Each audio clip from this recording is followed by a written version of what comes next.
ललसा मनवा में पूरा दाए पिया। लागल बा ललसा मनवा में पूरा दाए पिया कि हमके राउर बाबा दर्शन करा दाए पिया कि हमके दशहरा के मेलावा घुमा दाए पिया।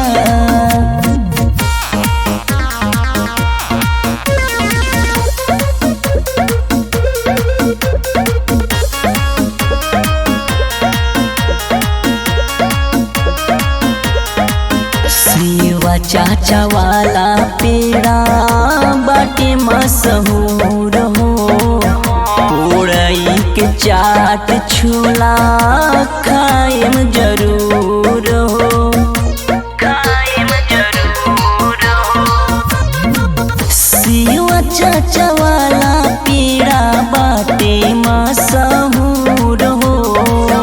पोड़ई के चाट छोला खाएम जरूर हो। मुंशी वाला बनावा खिया दाए पिया। मुंशी वाला बनावा खिया दाए पिया कि हमके राउर बाबा दर्शन करा दाए पिया कि हमके दशहरा के मेलावा घुमा दाए पिया।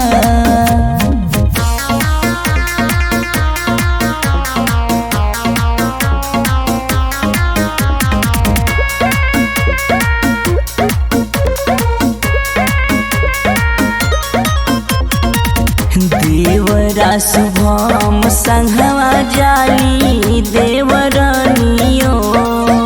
मिलवे में आवा तारी बबुआ के नानियो।